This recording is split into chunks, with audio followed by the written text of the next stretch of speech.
নমস্কাৰ বন্ধু বান্ধৱীসকল, আপোনালোকক মোৰ দীপক চন্দ্ৰ ইউটিউব চেনেলটিলৈ স্বাগতম জনাইছোঁ। আৰু এইটো ভিডিঅ'ৰ জৰিয়তে মই আজি কথা পাতিম জীৱন ৰক্ষাকাৰী ঔষধ এণ্টিবায়'টিকৰ বিষয়ে।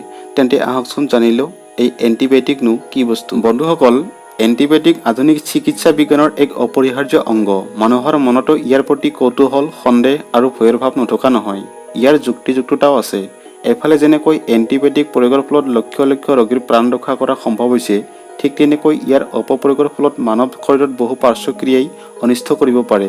কীটনাশক দ্ৰব্যৰ বিষক্ৰিয়াৰ প্ৰতি যেনেকৈ মানৱ জাতিৰ সজাগতা গঢ়িছে, ঠিক তেনেকৈ এণ্টিবায়'টিকৰ প্ৰতিও মানুহৰ সজাগতা বাঢ়িছে। বন্ধুসকল, এণ্টিবায়'টিক হ'ল বেক্টেৰিয়া বা ভেঁকুৰজাতীয় জীৱাণুৰ পৰা উদ্ভৱ হোৱা এক পদাৰ্থ, যি আন জীৱাণু ধ্বংস কৰিব পাৰে অথবা বৃদ্ধি হোৱাত বাধা দিব পাৰে। সেইমতে দুবিধ এণ্টিবায়'টিক দেখা যায়। এবিধ বেক্টেৰিয়চাইডেল বা বীজাণুনাশক, আনবিধ বেক্টেৰিয়াষ্টেটিক বা বীজাণুবৰ্ধক প্ৰতিৰোধক। বন্ধুসকল, এণ্টিবায়'টিকক প্ৰতিজৈৱিক পদাৰ্থ বোলা হয়। ই আন জীৱাণুৰ ওপৰত কি পদ্ধতিৰে ক্ৰিয়া কৰে তাক সম্পূৰ্ণকৈ জনা হোৱা নাই যদিও ভিডিঅ'টিত কোৱা ধৰণে প্ৰভাৱ পেলায় বুলি ধাৰণা কৰা হয়। নাম্বাৰ 1, ৰোগ সৃষ্টি কৰা জীৱাণুৰ কোষবোৰৰ গঠনত বাধা দিয়ে। নাম্বাৰ 2, কোষপৰশৰ আৱৰণ ধ্বংস কৰে। নাম্বাৰ 3, জীৱাণুৰ প্ৰটিন সৃষ্টিত বাধা দিয়ে। নাম্বাৰ 4, নিউক্লিক এচিডৰ বিপাকীয় ক্ৰিয়াত বাধা দিয়ে। নাম্বাৰ 5, ইয়াৰ কোনো এটা, দুটা বা সকলো ক্ৰিয়া একেলগে হ'ব পাৰে। বন্ধুসকল, 1928 চনত আলেকজেণ্ডাৰ ফ্লেমিঙে পেনিচিলিয়াম নামৰ ভেঁকুৰৰ দেহৰ পৰা পেনিচিলিন প্ৰস্তুত কৰিছিল, আৰু সেই পেনিচিলিনেই আছিল বিশ্বৰ প্ৰথম এণ্টিবায়'টিক। আৰু 1940 চনৰ পৰা সমগ্ৰ বিশ্বতে পেনিচিলিন বিস্ময়কৰ ঔষধ হিচাপে ব্যৱহাৰ হ'বলৈ ধৰিলে। মানুহেও ভাবিলে সকলো ৰোগৰে মহৌষধ পেনিচিলিন, কিন্তু লাহে লাহে এই কথা পৰিষ্কাৰ হৈ পৰিল যে পেনিচিলিনে কিছুমান জীৱাণুকহে নাশ কৰিব পাৰে। ই সকলো জীৱাণুৰ ওপৰত ক্ৰিয়া কৰিব নোৱাৰে, আৰু ইয়াকে বেক্টেৰিয়েল ৰেজিষ্টেন্স বোলে। বন্ধুসকল, এণ্টিবায়'টিকৰ বিশেষত্ব এই যে ই অপকাৰী বীজাণুক ধ্বংস কৰে আৰু শৰীৰৰ উপকাৰী বীজাণুবোৰক ৰেহাই দিয়ে। সেয়েহে আজিকালি চিকিৎসকে ৰক্ত, থু, প্ৰস্ৰাৱ, পুজ আদিৰ কালচাৰ আৰু চেনচিটিভিটি পৰীক্ষা কৰিহে অভিজ্ঞতাৰ ভিত্তিত এই এণ্টিবায়'টিক প্ৰয়োগ কৰে।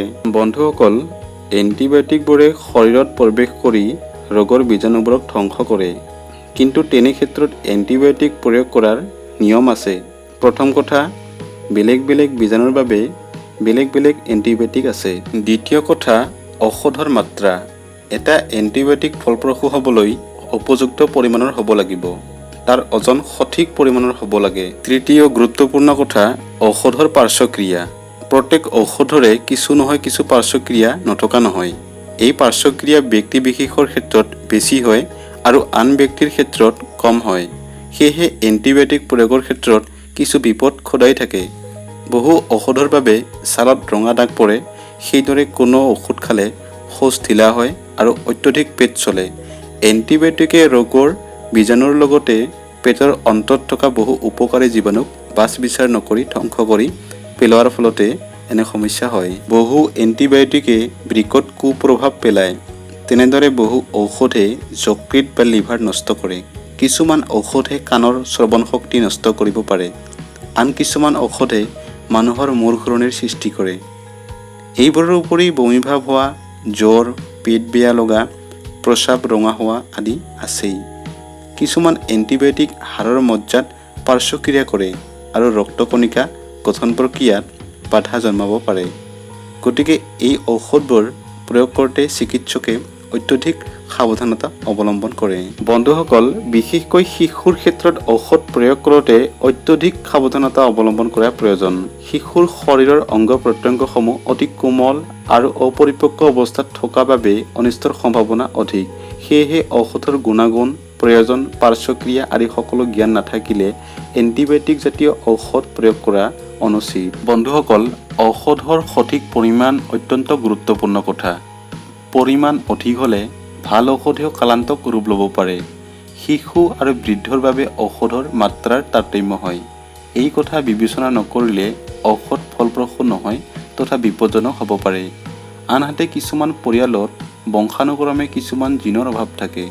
তেনে লোকৰ ক্ষেত্ৰতো ঔষধৰ প্ৰয়োগ কৰোঁতে অত্যধিক সাৱধানতা অৱলম্বন কৰা অনিবাৰ্য। বন্ধুসকল, এণ্টিবায়'টিক বিজ্ঞানৰ এক সঞ্জীৱনী ঔষধ। ইয়াৰ ফলত পৃথিৱীৰ পৰা বহু মহামাৰী ঘাতক ৰোগৰ বিৰুদ্ধে যুঁজত চিকিৎসা বিজ্ঞান বিজয়ী হ'ব পাৰিছে।